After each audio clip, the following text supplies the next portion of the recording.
Today, we are diving into a tough topic: the aftermath of infidelity. It's a situation loaded with hurt and a ton of questions, like, do cheaters miss their ex? When do they realize they've made a mistake? Do they understand exactly how much they've lost? These are the kind of questions that keep us up at night, searching for some kind of clarity and comfort. Everyone is different, and so is every act of infidelity. It's not just about the what, but the why. Our personal values, motivations, and the intentions play a huge role here. In this segment, we're going to cover what cheating really means, some eye opening statistics on infidelity. We're going to dive into 6 types of cheating behavior and what drives it. And we're going to raise some important questions if you are considering reconciliation. By the end of this, you will have a clearer picture of the many layers of infidelity, gain a deeper empathy for everyone involved, and get some solid strategies on how to move forward, whether that is together or apart. So now let's just get right into it, and hopefully by the end, we'll all come out a bit better informed and feeling empowered enough to take your next step. So stick with me until the end. So first, let's define what is cheating. So let's break this down. Cheating isn't about sneaking around or getting physical with someone who's not your partner. It is much broader than that. Sometimes it's about the feels, right? When someone's got a crush or a deep emotional connection with another person, and maybe it doesn't get physical. At other times, it could be the exact opposite. Maybe it is all physical and there is zero emotional strings attached. But a lot of the time, it's some kind of mix of both. So what counts as cheating? Well, it really depends on who you ask. For some folks, a peck on the cheek is way over the line. For others, it's not a big deal unless things go further than that. It really all boils down to the rules that you and your partner set for your relationship, what you both value, and the details of what went down. So, for the sake of this conversation, let's say that cheating is an action that breaks the trust that you and your partner have built. It could be anything from outright lying to sneaky behavior done to keep something under wraps because you know it's going to hurt your partner's feelings and you don't want to be found out. It's about crossing those boundaries that you have both agreed on, whether those lines were drawn in bold ink or it was just an unspoken understanding between the two of you. Now, let's take a look at some cheating statistics. Now, cheating shows up in all types of relationships, regardless of how old you are, what you believe in, or how much schooling you've had. And around 1 in 4 marriages will deal with infidelity at some point. Most people wind up stepping out with someone they already know, like a friend or someone from work or even a neighbor. Additionally, the workplace seems to be the most popular hotspot for starting an affair, with about 44% of men who cheat meeting their partners at work, while over half of women prefer to find that emotional connection with a friend or someone that they already know.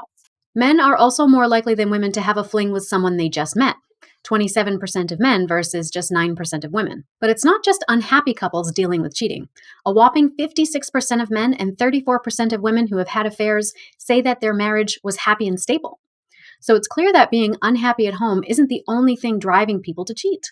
It goes to show that the reasons behind infidelity are complex and varied, even among those who think that their relationship is solid. Now, in the complex world of relationships, infidelity emerges as a multifaceted phenomenon, defying the simplicity of black and white reasoning. And so while cheating is often condemned, understanding the motivations behind it requires a deep dive into the nuanced personalities and situations that tend to lead us astray. So let's explore 6 distinct types of cheaters, each with their own unique motivations and psychological underpinnings. This is by no means an exhaustive list of reasons why people cheat, but it does stereotype themes that I have witnessed in my 15 plus years of clinical experience. Now, the first type is the opportunist. Now, the opportunistic cheater is someone who strays not out of a deep-seated dissatisfaction with their relationship, but just because the opportunity presented itself. This type doesn't really actively seek out infidelity. Rather, they succumbed to temptation in the moment of weakness, often without considering the consequences of their actions. Their motivations might be more about the circumstance than really a reflection of their feelings or changes they want to make toward their partner or their lives. So when faced with the loss of their relationship, they usually would deeply miss their ex, as the cheating was not a result of falling out of love, but rather a lapse in judgment. Realizing what they lost can lead to significant remorse and a desire to take accountability and make up for the infraction. But rebuilding trust is going to be a steep hill for them to climb. Secondly, we have what I call the validation seeker. So the validation seeker is driven by a need for emotional connections that they feel is missing in their current relationship. So, this type of cheater often embarks on emotional affairs, forming deep bonds with someone outside of their primary partnership, sometimes with a physical relationship, but also sometimes without. So, the emotional cheater's infidelity really stems from a longing for understanding, intimacy, and validation.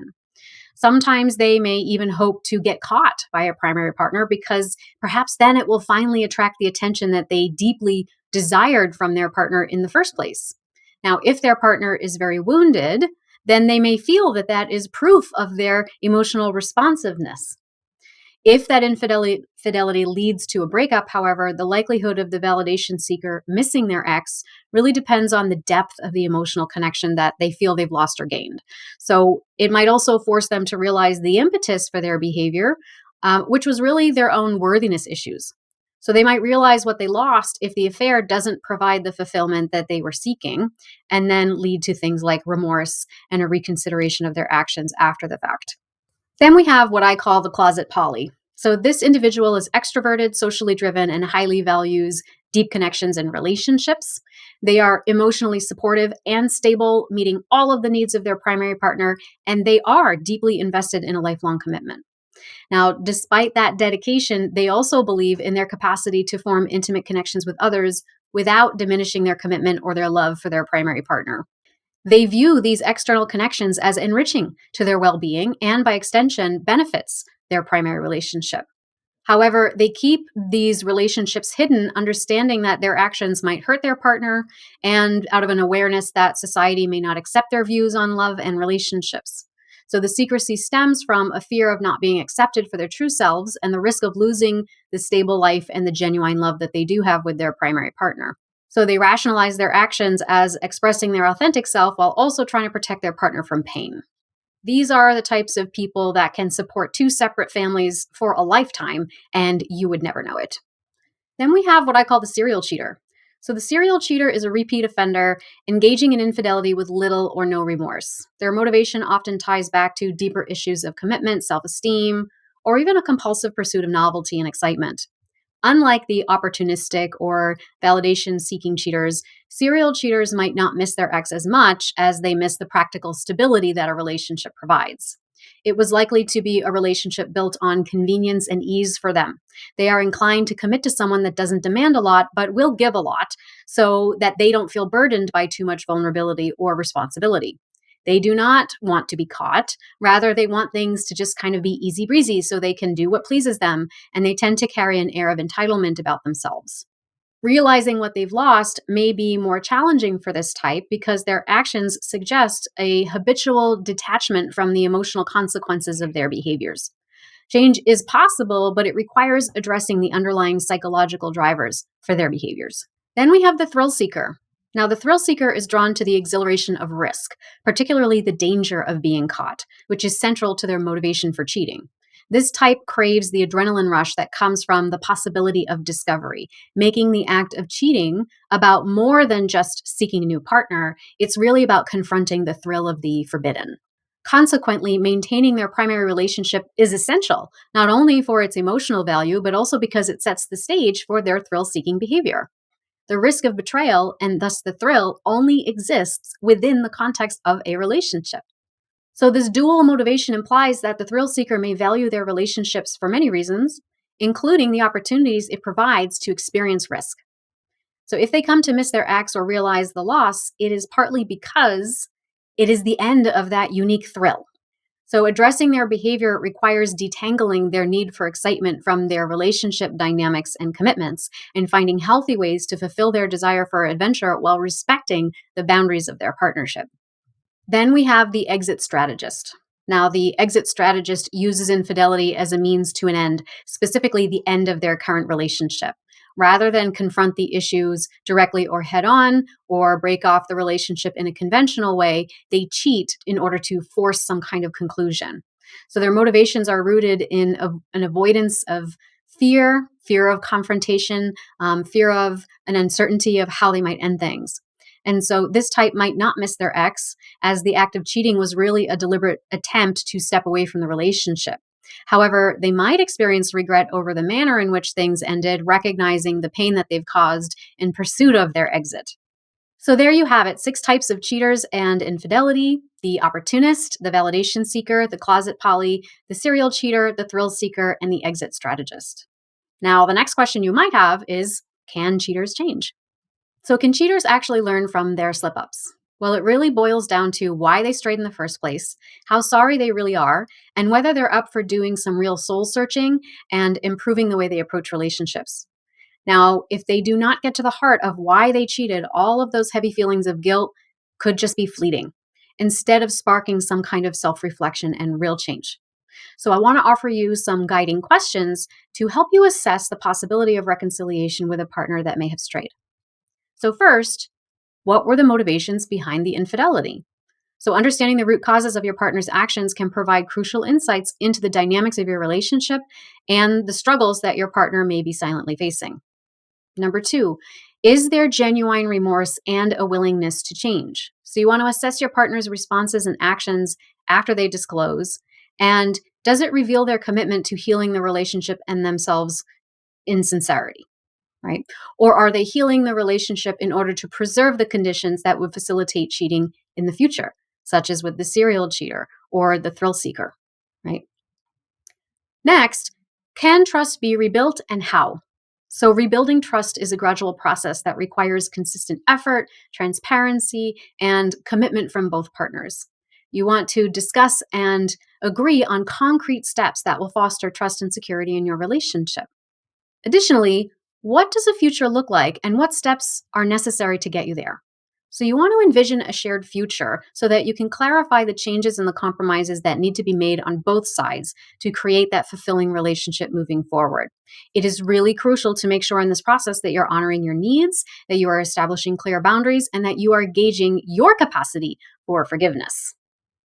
Remember, the decision to reconcile is deeply personal and should be made based on a thorough evaluation of your relationship's foundation and your own personal values and priorities and what you need in order to grow. So let's look at some final thoughts on this. Dealing with infidelity is tough. There is no sugarcoating that. You are in for a ride full of strong emotions and big challenges, whether you are the one who has cheated or you on the other side, right? But here's the thing. Getting through it involves some serious self-reflection, honest talks, and maybe even some professional help. These steps aren't just about getting past the initial shock. They're about understanding yourself and your relationships on a deeper level long term. So moving forward, whether that means making up or moving on amicably, can actually open doors to personal growth and learning. Sure, infidelity hurts like nothing else, but can also push you to grow in ways that you never expected. It is a chance to really dig deep, learn, and come out stronger on the other side. Now, when it comes to those tough conversations that you are going to have after the fact, I recommend my course, The Courageous Communicator. It is all about giving you the tools and confidence to talk things out effectively with a focus on clear, kind, and compassionate communication using things like safe and soft strategies, which apply to each other based on attachment styles. This can help mend bridges, heal wounds, and build understanding no matter how hurt you're feeling, because we are working not just with the words, but the emotions and the feelings behind the words. So take this as a bit of encouragement. Your journey through this is unique. It is filled with opportunity for healing and finding a kind of love that is truly right for you. Now, with resources like my program, you do have support to turn these challenges into chances for building something even bigger and better. So I will leave a link to that in the caption of this video. And I would also love to know in the comments there if any of this is resonating with you. If you have any other comments or questions, I take all feedback into consideration when creating new content like this. Thank you. Also, remember to subscribe and ring the bell for notifications. I put out videos once a week and I wouldn't want you to miss out.